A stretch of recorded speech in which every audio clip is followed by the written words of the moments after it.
I like to propose a toast. I said toast, mother. La, la.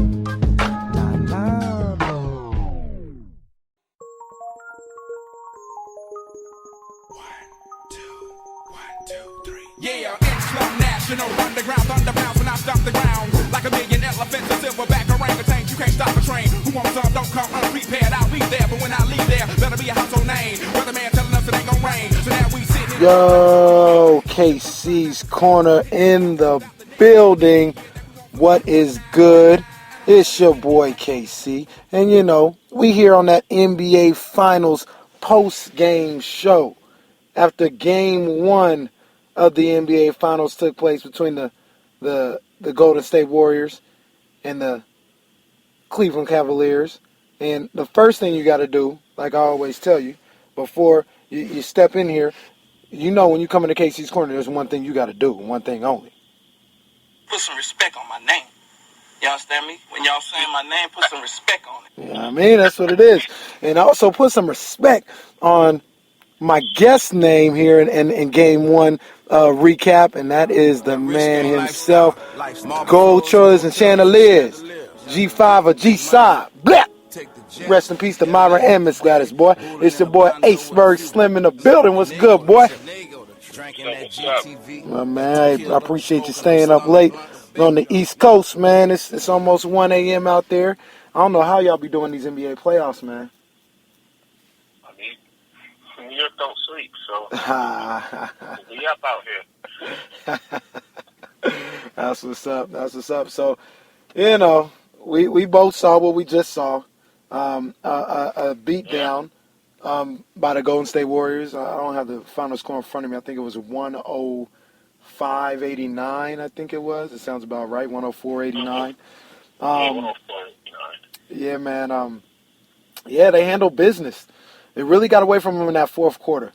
Going into the third quarter, it was a 6-point game, and there was a foul at the end of the third quarter. It was a 4-point game before the foul. And then I think the only quarter that Cleveland won was the third quarter. Yeah. They were playing catch-up the whole game, man. And, you know, you look at some of the things that took place tonight. Steph and Clay, quiet. They had 20 points combined. Steph was at 11 on 4 of 15. Clay had 9 on 4 of 12. But the others for the Golden State Warriors were clearly the story. I mean, Steph and Clay had 20 points. The others combined for, what's my math looking like right now? 84? Steph Curry, I don't even think he had 20. No, I'm saying they combined. Steph and Clay combined total 20 points. The others combined for 84 points? Are you kidding me? Goodness gracious. That Sean Livingston had his 20. 15. Barnes had about 13. Sean Livingston had his 20 on 8 of 10 from the field. Leandro Barbosa wasn't missing. Even the little Andrew Bogut had 10, you know, in the starting lineup, man. So I said going into the series, if you're the Cleveland Cavaliers, you want to have the same blueprint you had in last year's final. And basically the blueprint was Steph and Clay are not going to have 35 apiece on us. Like, if we lose, Andre Iguodala, Harrison Barnes, Draymond Green, Maurice Spates, you guys are going to have a great series, and Andre Iguodala is going to have to repeat his finals MVP like he did last year. And if you do that, I tip my hat to you. I congratulate you. You're the better team. That's the formula they went with again, it looked like today, and the Warriors are ready for it tonight. Well, the problem with Golden State is you cut an arm off and they grow another one. You cut their leg off, they grow another leg. Right. Like, there's absolutely no stopping their offense. And when you shut down Curry, you shut down Thompson, everybody else steps up and just fills that gap in automatically, seamlessly. Right. That doesn't happen with Cleveland. No. Even, like, the big three showed up. You had LeBron with 23, 12, and 9 assists. Big time. You had Kyrie with 26, Yeah. 3 and 4. Kevin Love pulled down 13 rebounds and had 17 points himself. Right. Even Thompson had 10 and 12. Right. They showed up. J.R. Smith Oh, didn't show up. God. 3 Oh. points the Oh. entire game. Oh, Harriet. J.R. Smith. You know, we talk. Shumpert. Oh, wait a minute. Hold on, Ace. Hold on. We need to stop for just a second. I talked about this all day on Twitter. I talked about this with you before the game, or before the show. Last year, I put my faith in J.R. Smith. He had a great playoffs leading up to the finals. He was horrendous in the finals. This year, I said, JR, you don't have to do everything like you did last year. I just need you to give me 12. Give me 11 to 15 points. You know what I mean? And we straight. And once again, I put my faith in the young fella. And he starts off with just, give me the numbers again. Run it back. J.R. Smith, 36 minutes, 1 for 3. So he only took 3 shots the entire game. Jeez. Made one of them, which was a 3-pointer. 5 fouls. Acceptable. 5, yeah. This can't happen. So he had more fouls than he had points. That's never a good thing. That is completely just regression basketball. Like, I don't know how. This is the finals, Right. and this is what happens. I don't know what happened with his wrist. I don't think that it didn't look like there was a big problem. But I mean, throw something up. He was just abysmal. He was just abysmal. He was just abysmal out there. Another thing with Cleveland is that they weren't cutting, they weren't rotating at all. They were pretty much stationary during every play, which kind of made the offense stagnant. Right. And when you have that happen, Golden State is going to lock down as far as their defenses. They're going to lock it down. Right. Which is why you had what you had. Shumpert didn't get off at all. No. He's another guy with 3 points. Jefferson, these are guys who shoot the 3 ball fairly decent. Right. Didn't show up. At all. And the other, I was going to say that was the other big one, Channing Frye, who I felt was played a big role in this playoff run that they've had. He's been phenomenal all playoffs. 2 points on 0 of 1 from the field. The bench scored, 9 points, 10 points? I mean, Channing Frye, 0 of 1 in the field. J.R. Smith, 1 for 3. I mean, even if you look, even if you come into the game and you just throw the ball behind your head backwards, I need you to put up more than 1 shot. The hell is going on? 1 shot? Just get in there and just throw it over your head or something. I need more than 1 shot. It's not going to get it done. Just do more than that. Exactly. Come on, man. Get an offensive rebound and a putback or something. I mean, like you said, the bench was abysmal. Then you combine that with the fact that, like I said, the others for Golden State combined for 84 points.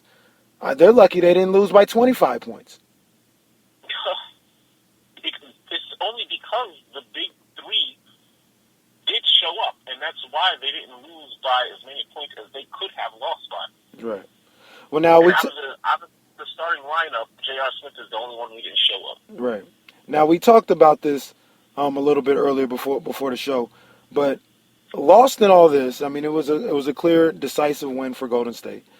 But lost in all this, late into the third quarter, they were trading leads back and forth. Cleveland was right there. They went into the fourth quarter down by 6.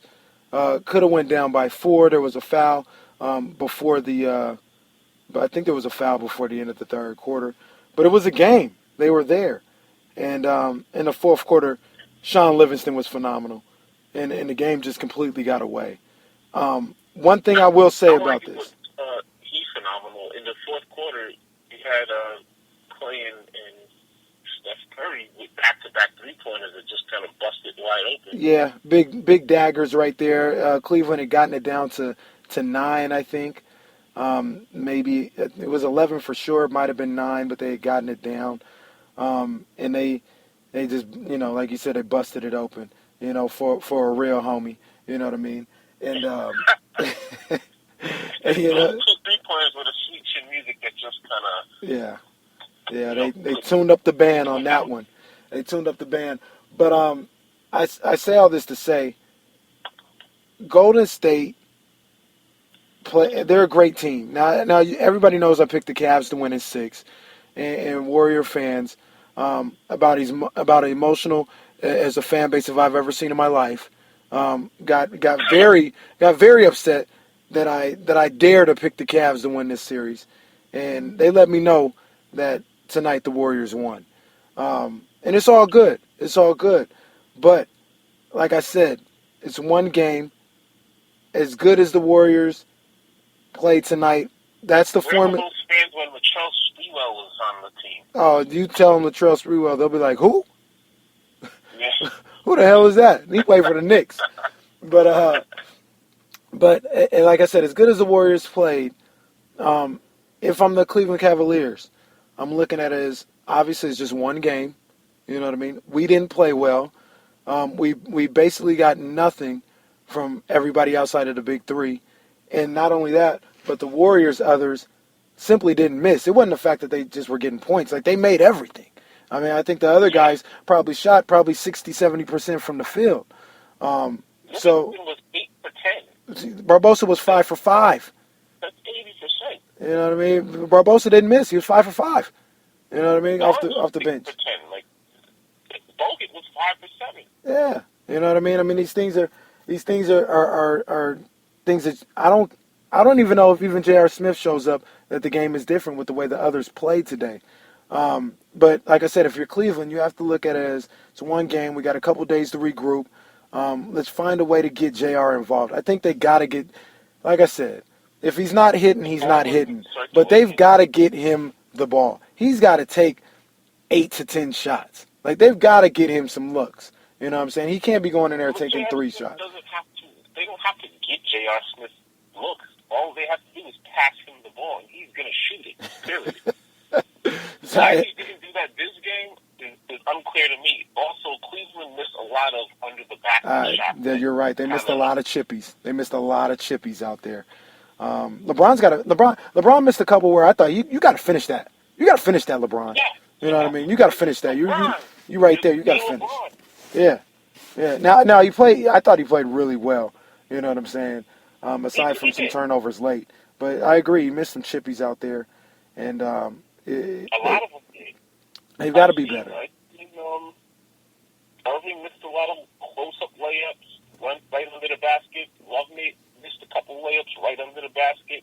So did James. Like, if they had made those, would they have won? I don't know, but the score would have been a lot closer. And maybe they would have gained a little bit more momentum in that third quarter. Right. Maybe they stretch that lead, maybe 5-6 points, right. Give them a little cushion. But it just didn't happen. The basket was close to them. Yeah. And the other thing I would like to say is we go into this whole series, the others on both teams will play well at home. That's just the way the NBA goes. So I don't expect the bench for the Warriors to play like this in Cleveland. I don't expect the Cleveland bench to be this bad in Cleveland. I expect them to make shots there.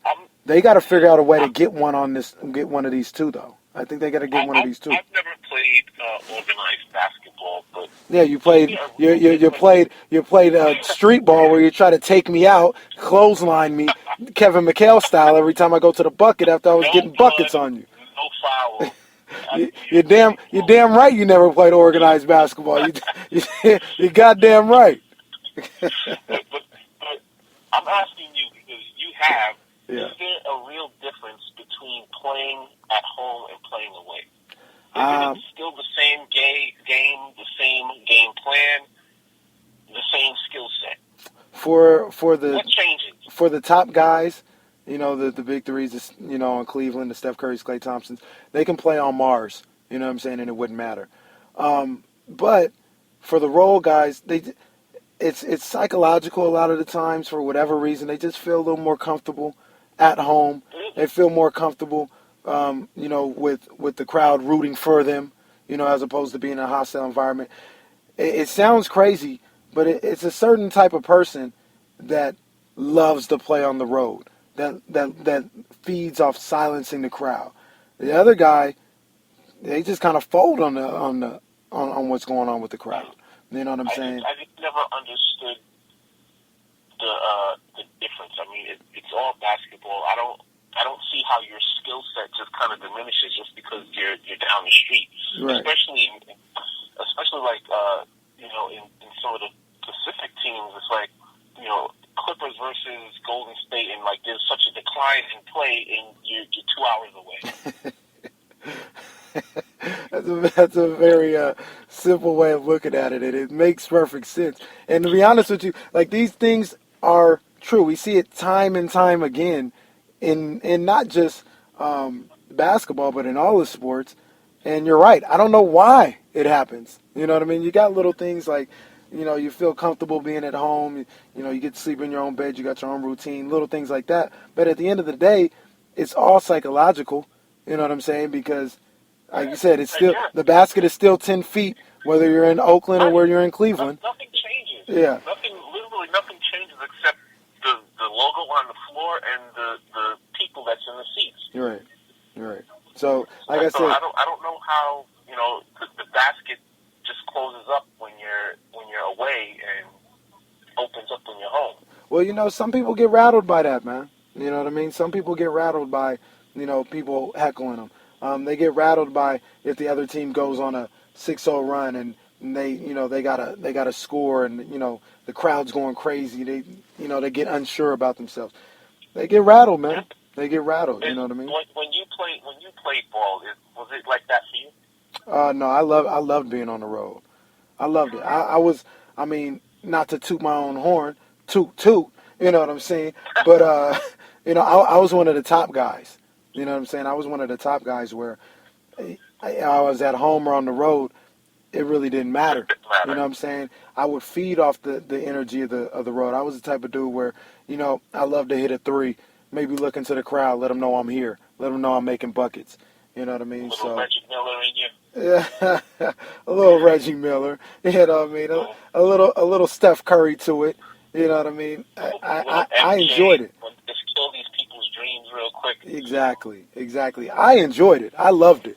You know what I'm saying? I'd be the type of dude to get an and-one and look into the crowd. And then when I look into the crowd gets even more mad at me and starts yelling at me even more. And I love it. You know what I mean? I love it. So I was one of those guys. Yeah, exactly. I was one of those guys. But, there were guys on the team who just didn't feel as comfortable on the road. It's not for everybody. But they would play fine at home. Yeah. Well, then you got, it's like everything else. You got people, yeah, you the man. Good job, Jeff, patting you on the back. Like, yeah, you're right. I am the man. Let's go. Let's D up. Let's make this shot. You know what I'm saying? As opposed to people saying, you suck. Your mother sucks. You know what I'm saying? Your mother's a whore. You know what I mean? I would think that if people trash talking you, I would think that it would anger you just to play better, just to shut them up. Well, look, that's the other aspect of it. Adverse effect. Well, that's the other aspect of it. Maybe sometimes they get too upset and get out of their game. You know what I'm saying? Because it angers them so much. What you want to do is you want to stay within you want to stay in a certain lane that allows you to be hyped and motivated, enjoying the situation, but you don't teeter off. One side is I'm scared. The other side is I'm out of control. And you don't want to teeter off into those other sides. You want to stay in that middle lane where you're using a little bit of both. And a lot of those Rose guys, more times than not, I don't think they get mad and get out of control. More times than not, they get into the tentative side. And it affects your game. You're not playing with the same confidence. But you have somebody like LeBron James who's been in these situations before. He's been in the 6 finals in a row. LeBron? He knows this. Yeah. And I'm pretty sure he's telling the rest of his team this. So if they know it's a mental thing, why? How can they not just be like, okay, this is going to happen, and they've played hundreds of games. They know what the environment's like. This is not the first time they've played these guys in Oracle. So they know what the team is like. So why the difference? They should be used to it. You would think so. You would think so, but I mean, yeah. Well, you combine, like, we're looking at one aspect of it, but then there's the other aspect of the other side playing with the ultimate confidence. You know what I'm saying? And the ultimate level of comfort. And you combine a little bit of tentativeness with the other team being super confident and super aggressive. It could get out of hand sometimes. So, but if you're good at home, and Cleveland is good at home, they're good on the road also. right. And so is Golden State. So you go to Golden State, you go to Oracle Arena, and you're good on the road, and of course you're going to have the ultimate, comfort. You're going to be confident. Right. But shouldn't the other team be just as confident because they're there in the finals also? Yeah, then they'll say things to hype themselves up and get themselves ready, but sometimes it's just not the same with those role guys. Like I said, maybe you're coming off the bench. You know what I mean? You're not necessarily, you warmed up, you sat down for like 20 minutes, and now you're cold again. So now you got to get yourself going, and there's nobody patting you on your back, like hyping you up, getting that energy. You know what I mean? That seeps through the crowd sometimes. So do they always need that person with the gas pump putting some super leaded in them? sometimes they do, sometimes they don't. I mean, these guys do. These guys have won road games before. You know what I'm saying? They've played well on the road before. So it's not always the case. You know what I mean? So we'll see what happens in game 2 with it. I would think that the fact that, and I know Golden State does this a lot, like if the game starts and within 5 minutes you have a 20-point lead, that would shake my confidence. Right. That would have me rethinking everything that I'm doing on that court. But that didn't exactly happen in this game. Right. Well, and on a smaller scale though, you start the fourth quarter, you got your subs in the game, a couple of subs, then all of a sudden Barbosa makes a jump shot, then he makes a layup, then Livingston hits 2 jump shots in a row, and it's like, damn, man, they're like, sometimes they'll be like, man, they're hot tonight, man. Like, you just kind of get down on yourself real quick, and that's enough. That's all they need right there to go on another 6-0 run. So, you just. But that can happen on the road also. Well, yeah, it does. But I guess for some of the guys, the mindset is just a little different. Look, I don't know the mindset of a scrub. Okay, I don't understand it. Okay. Don't ask me to break down how a scrub would think. That's not me, okay? I was big time, whether we were playing at home, away, or in somebody's mother's house. It doesn't matter, okay? These guys are not scrubs. No, I know. I'm giving them a hard time. I don't know. I mean, they played. A lot of them played like scrubs tonight, but all things considered, they're generally not scrubs. Right. J.R. Smith is generally not a scrub. Yeah, J.R. Smith, good ball player. Good ball player. Real good ball player. I still expect J.R. To play better, but that's probably the one thing in this series that has me nervous now. Is J.R. going to show up? Yeah. And that's something that has my confidence in the Cavs a little shaken. Looking forward as the series goes, I haven't talked to you about this before the series started, but what did you have the series in?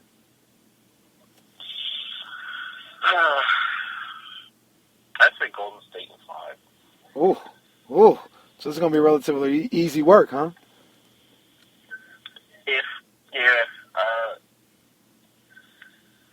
Golden State just disrupts people's offense to the point where it's just not functionable, and that's what I've seen today. If Cleveland doesn't start rotating, setting picks, moving the ball like they should and was doing the first 2 or 3 rounds of the playoffs, they're just not going to win. Mm-hmm. And if Golden State plays like they played tonight, where you try to choke off 2 of the top players and the rest of them just super up. Right. There's no way to beat Golden State when you have the bench playing like that. And if you try to stop the bench, Curry and Thompson's going to go off. Right. Like there's. I thought. I did want to say.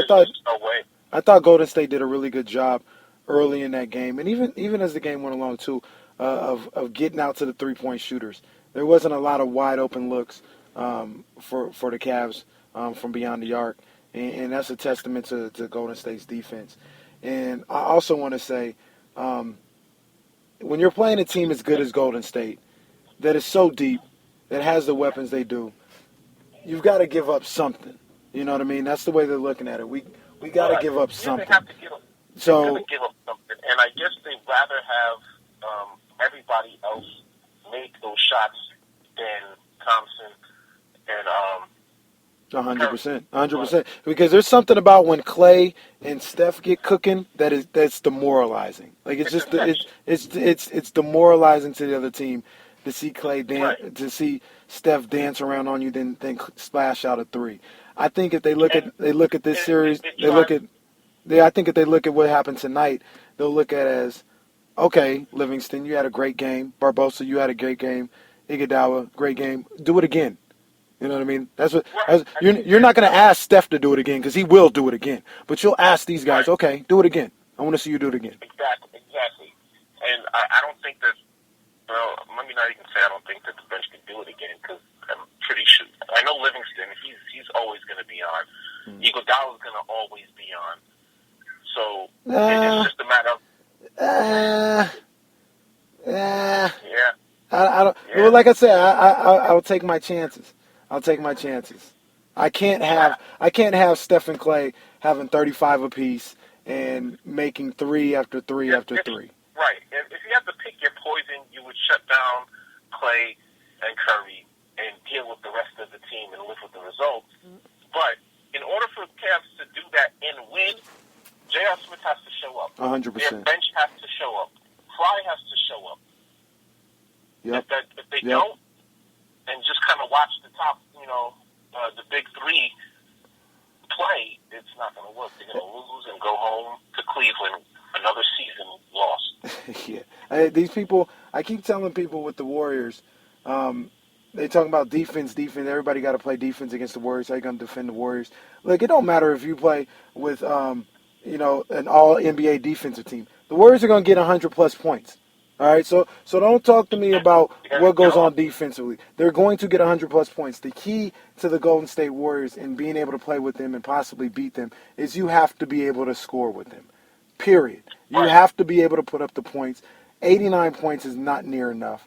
And like I said, if you get a halfway decent game from JR. Cleveland had, 19 turnovers? Yeah, got to take care of the ball, too. They definitely got to take care of the ball. You got to be efficient offensively. I know, like I said, people want to say you got to stop them, but you got to be efficient offensively. So that's what I'm looking for. We're winding down here as we close this thing out, man. And real quick, game 2. Do they rebound? Do the Warriors go into Cleveland up 2-0? What happens? Real quick, in 15 seconds. I'm going to say Cleveland rebounds, and that would be the one game that they win. Oh, holy crap. The Warriors are going to win 2 in Cleveland? Yeah. Wow. Oh, boy. We will see. I hope I'm wrong. I want to see LeBron win this chip, but it's looking bleak, and you ain't talking about Memphis, huh? Man. I've never seen anything like these Warriors. They some bad boys, man. Salute to them in Game 1. Once again, Game 1's final, 104-89, Golden State over Cleveland. Aceberg Slim, I appreciate you hopping on the KC Corner NBA Final post-game show, man. Good looking, bro. No problem. Y'all be good, man. Tell a friend to tell a friend. And if you're trying to get at me on Twitter, at IMKDiddy. You know who it is. And we always know. Well, you know what it is when we get up out of here, man. Are we gonna finish or y'all done? I ain't got no more talk. We up out of here. Peace.